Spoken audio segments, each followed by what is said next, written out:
সোমবার নিজ বাড়ি থেকে কর্মস্থলে আসার পথে লেফুঙ্গা থানার অন্তর্গত রাজঘাট এলাকায় দ্রুতগামী একটি গাড়ির ধাক্কায় গুরুতর আহত হন বাইক চালক তথা ট্রাফিক কর্মী তৌশিল দেববর্মা নামে ৩৮ বছরের ট্রাফিক পুলিশ কর্মী। স্থানীয়রা বিষয়টি দেখতে পেয়ে সঙ্গে সঙ্গে ট্রাফিক কর্মীকে রক্তাক্ত অবস্থায় উদ্ধার করে জিবিপি হাসপাতালে নিয়ে আসে চিকিৎসার জন্য। বর্তমানে গুরুতর আহত অবস্থায় হাসপাতালে চিকিৎসাধীন ট্রাফিক কর্মী। জানা যায়, দুর্ঘটনার পর গাড়ি চালক গাড়ি নিয়ে ঘটনাস্থল থেকে পালিয়ে যান। পরে লেফুঙ্গা থানার সহযোগিতায় গাড়ি এবং সহ চালককে আটক করা হয়।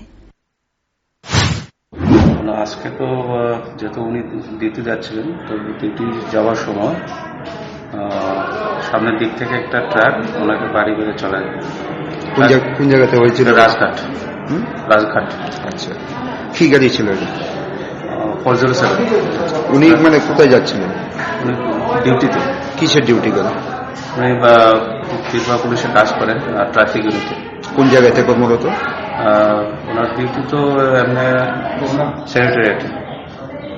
এরপরে কি মানে গাড়িটা আটক করা সম্ভব হয়েছে কি? গাড়ি তো ওখানে ড্রাইভার পালিয়ে গেছে। এখন অব্দি আটক করতে সক্ষম হয়েছে? গাড়ি এখন সোনাল থানাতে আছে। কোন থানাতে? লেফুঙ্গা পিএস। এখন ওনার অবস্থা কিরকম? অবস্থা তো মোটামুটি স্থিতিশীল। ডাক্তারবাবুরা দেখছে ওনাকে? ডাক্তাররা তো এসেছেন, ওনারা এসে ড্রেসিং করে গেছে। তারপরে বাকি এমআরআই রিপোর্ট বাকি আছে।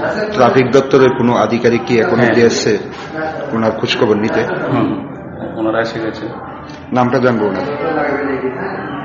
তৌশিল দেব। বয়সটা কত হবে? বয়স 38। বাড়িটা কোন জায়গা? বাড়িটা লেফুঙ্গা।